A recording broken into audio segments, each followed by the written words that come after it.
No one who completely understands the current position of the Afro-American Negro can deny the fact that in 2012 he has become a professional victim. Thanks mainly to the preaching of victimization that has been pounded into the subconscious of the Afro-American Negro by paternalistic white liberals, charlatans, crooks, and thieves left over from the civil rights movement, and a conclave of ignorant and buffoonish Negro clergy who upon every waking moment convinces the American Negro that everything dysfunctional that takes place in Black America can be folded neatly and tucked away and placed at the doorstep of the ongoing legacy of slavery. When you have a conversation with an Afro-American and you ask them, what is it that the white man owes you after everything that he has already given you? What is it that you feel that you are lacking?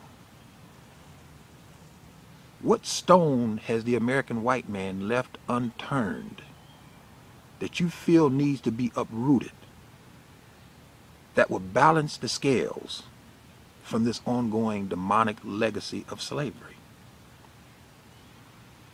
The Negroes, most of them, have no answer. Because in hindsight, if you review the history and you understand what it is that the American white man gave the Negro, the fact that 80% of Black people hold dear to the Bible and Christianity can be placed at the doorstep of slavery. When the African slaves were brought here, they didn't speak English, they couldn't read the Bible, they weren't allowed to be Christians. It was only after the slave master realized that allowing the slaves to embrace Christianity in fact made better slaves of them, that large numbers of Negro slaves embraced this religion.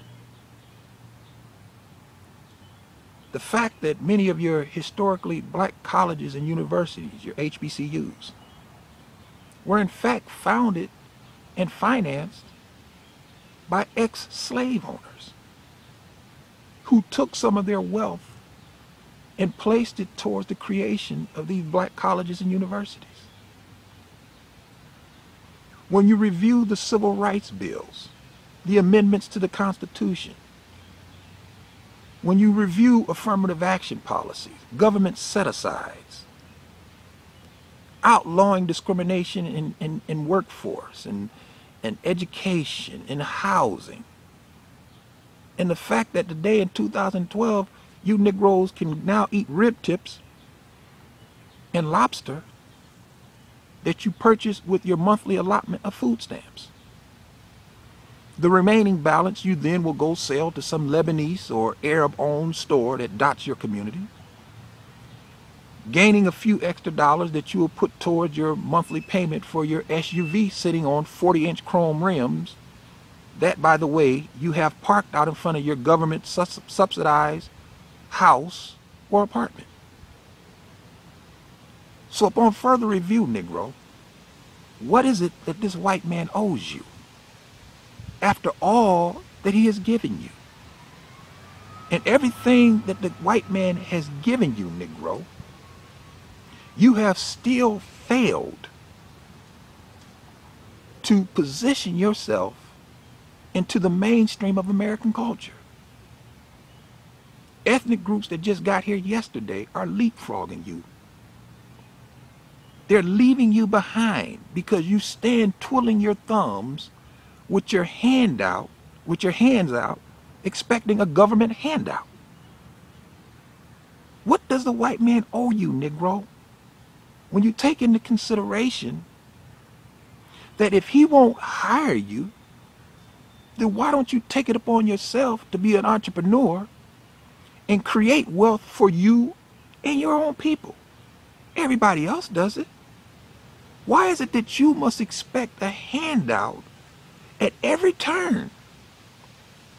Negro, you have $850 billion, and these are conservative numbers, that flows through your community. That equals the GNP of some countries in Europe.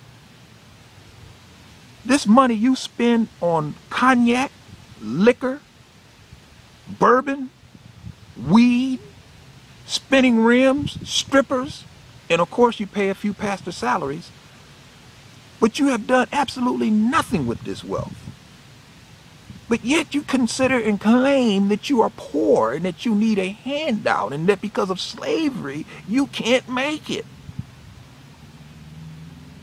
Negro, you never picked any cotton.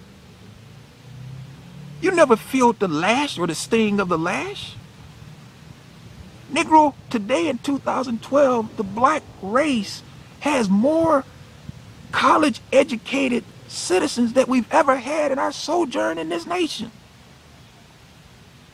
With all of your black colleges and universities, with all of your black college graduates, with all of your black entertainers and athletes, with all of this wealth that you have flowing through your community, Negro, you still stand twiddling your thumbs, expecting a handout.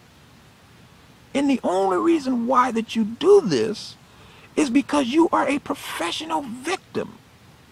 And you have embraced a doctrine of victimization that has been preached to you by hypocritical white liberals who want to keep you on their democratic slave plantation,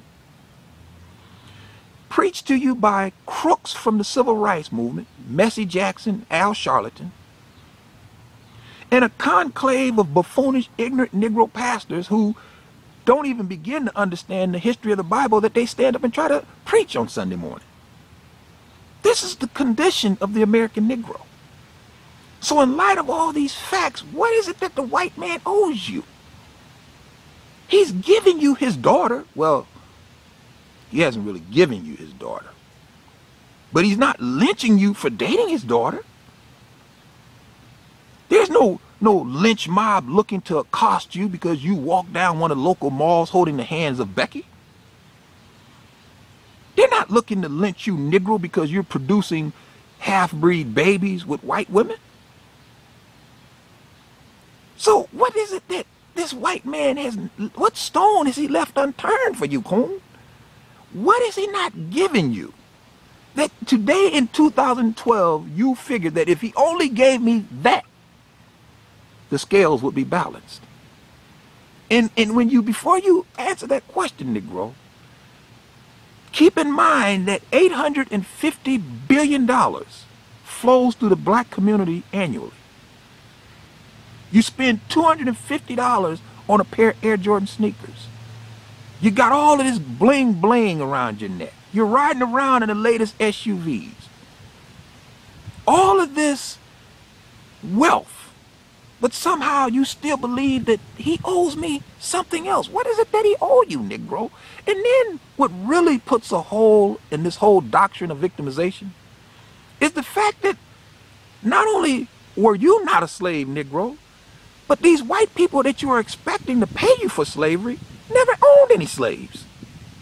This is most baffling to me. But this only goes to show you the thinking of the Afro-American Negro in 2012 and how he refuses to do for himself what other cultures have done for themselves. The people that came through Ellis Island to this country came here with the clothes on their back, and they rolled up their sleeves and they got busy, and they tried to create a future for themselves and their children, not expecting a government handout, not looking for the government to pave their way. But you, Negro, with all of your bling bling, in 2012, you still sit